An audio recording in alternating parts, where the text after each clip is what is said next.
ముందుగా నేను కొంచెం ఆయిల్ తీసుకున్నా ఫ్రెండ్స్. అందుట్లో కొంచెం ఆనియన్స్, కరివేపాకు, మిరపకాయలు, జీడిపప్పు అవన్నీ తీసుకోవాలి. ఇవన్నీ తీసుకొని ఒకసారి బాగా కలపాలి.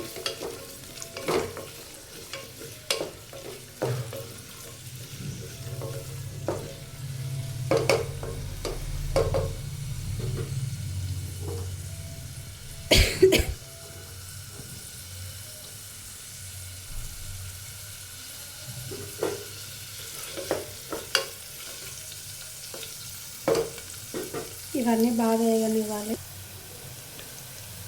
కొంతమంది ఫ్రెష్గా నూరి పెట్టుకున్న అల్లం పేస్ట్ ఎప్పటికప్పుడు కూడా వేసుకోవచ్చు. అల్లము, ఉల్లిపాయలు. నేనైతే ముందుగా నూరి పెట్టుకున్న ఆ పేస్ట్ వేసి కలుపుకుంటున్నా.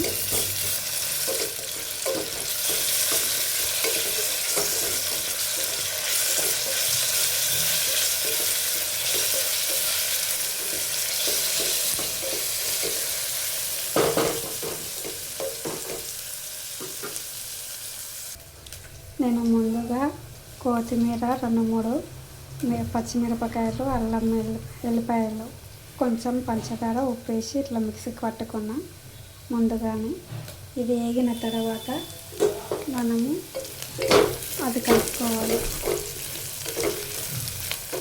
కొంచెం దగ్గరకు అవ్వాలి ఫ్రెండ్స్.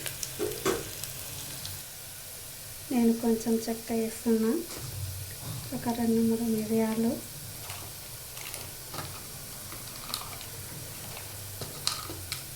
ఒక 2 లవంగాలు వేస్తున్నాం.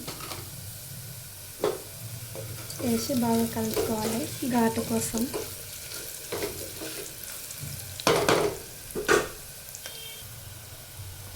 ఇలా మిక్సీకి పట్టుకున్న పచ్చిమిర్చి, కొత్తిమీర అన్నీ కలిపి తర్వాత ఇట్లా కలుపుకోవాలి. ఈ పచ్చి స్మెల్ మొత్తం పోయేంత వరకు మనం బాగా ఉడికించుకోవాలి. ఇది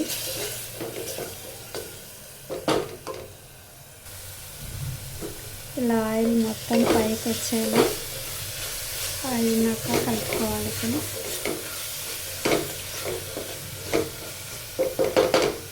మనం ముందుగానే కడిగి పెట్టుకున్న బియ్యం కలుపుకొని పెట్టుకోవాలి.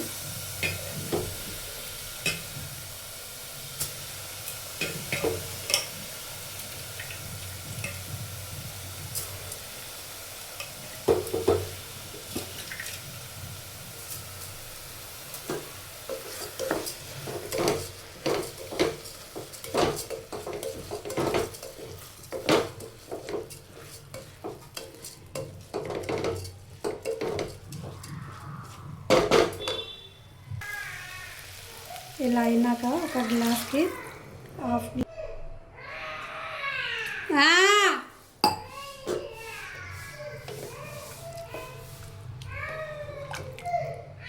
ఇలా కలుపుకోవాలంటే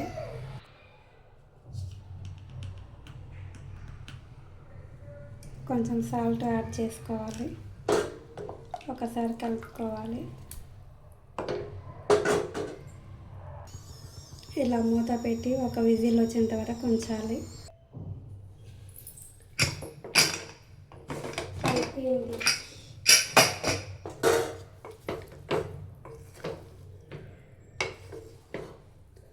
కొత్తిమీర రైస్ కంప్లీట్ అండి.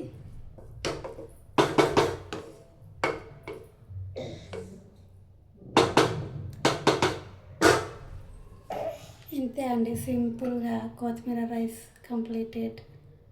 Thank you so much. మీకు నా ఛానల్ నచ్చితే సబ్స్క్రైబ్ చేయండి.